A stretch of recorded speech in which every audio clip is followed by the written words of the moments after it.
Now in this section, we're going to be talking about how to write a linear equation if you're given 2 points. So we know how to write it if you have a slope, and we know how to write an equation if you have a slope and a point.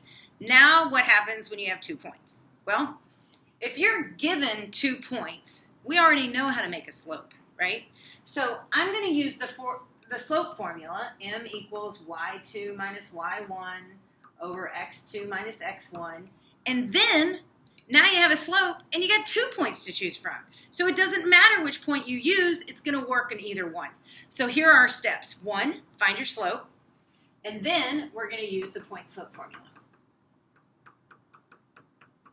And you guys are excellent in this at this point. So let's take a look at number 1. All right, first part, we're going to do the slope, and if you want to make a table, that's fine. I don't care how you find your slope. So what's my change in y? It's going to be to subtract 8, and my change in x is to add 4. So my slope is change in y over change in x, which is negative 8 over 4, which reduces to negative 2. So now I have my slope, and here's the great news. I can choose whatever point I want to work with. I am going to work with the easy numbers. So to me, 1 and negative 1 are pretty easy, so I'm going to use that point.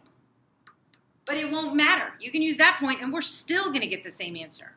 So here's my formula, y minus y1 equals m times x minus x1.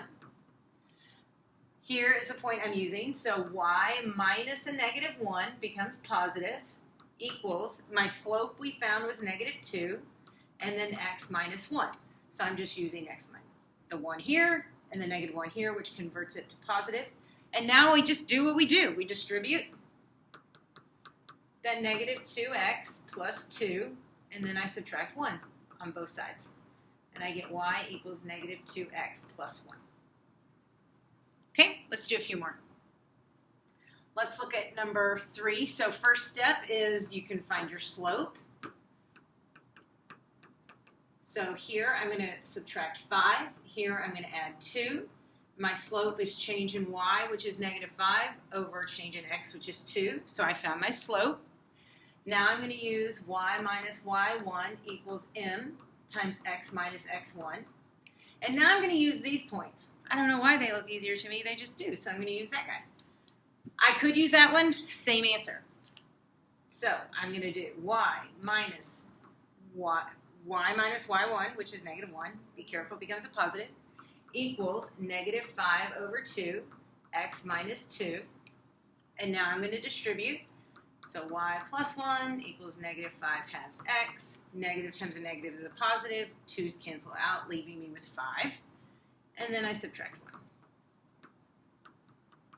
That's equals negative 5 halves x plus 4. So my beginning point is 4, and my slope is negative 5 over 2. Let's keep going. All right, let's find the slope here. Negative 8 and 1, 0 and negative 5. So here I'm going to subtract 6. Here I'm going to add 8.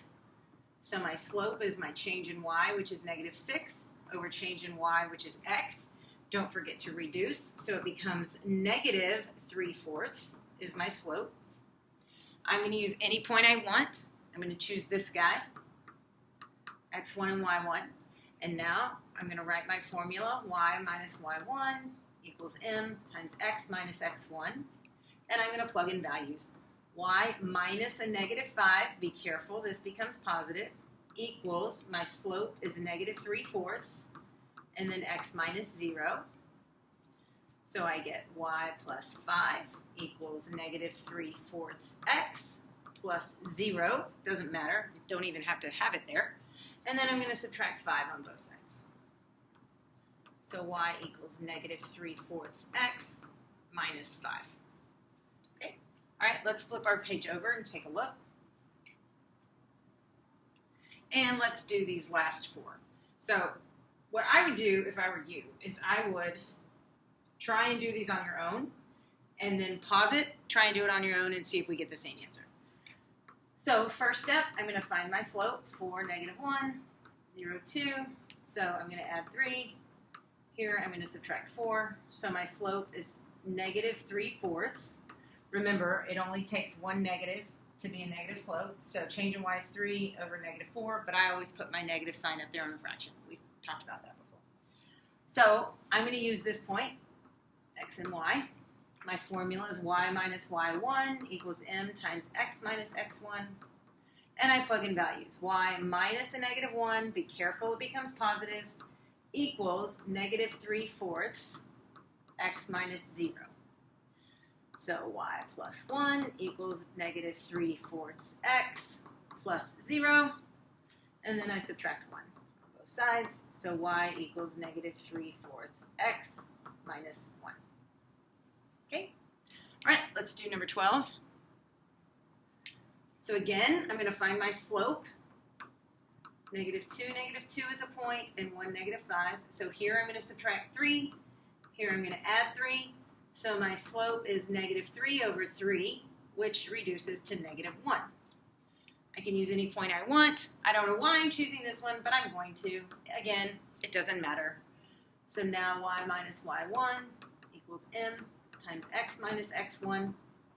And I'm going to plug in some values. So y minus a negative 5, be careful, that becomes a positive, equals, my slope is negative 1, x minus 1. Okay, and now we distribute. Y plus 5 equals negative x plus 1. And then I subtract 5 on both sides. And I get y equals negative x minus 4. And remember, it's understood that my slope here is negative 1, right? We don't put the 1, it's not simplified. So then let's take a look at 13. So my slope, I'm going to create a table. So 3, negative 5, and 2, negative 1. So here I'm going to add 4. Here I'm going to subtract 1. So my slope is 4 over negative 1, which reduces to negative 4. And now I'm going to choose this point. So I get x1 and y1. And my formula, y minus y1 equals m times x minus x1. And then I plug in my values. So I get y minus a negative 1, which becomes positive, equals, my slope is negative 4, and then x minus 2. So now I'm going to distribute. Y plus 1 stays there. When I distribute my negative 4, I get negative 4x and a positive 8. And then I subtract 1. And I get y equals negative 4x plus 7 is my final answer. All right. And then the last one that we're going to do together is 14. So here's my table of values. To go from 14 to negative 1, I'm going to subtract 15. To go from negative 3 to positive 2, I'm going to add 5.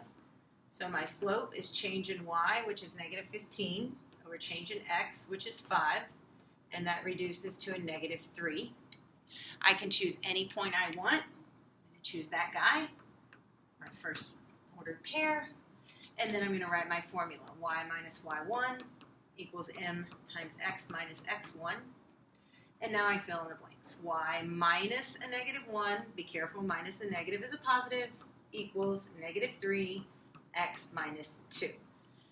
And now it's instinctual that I'm going to distribute that 3, the negative 3, and I get a negative 3x, positive 6, and then I subtract 1.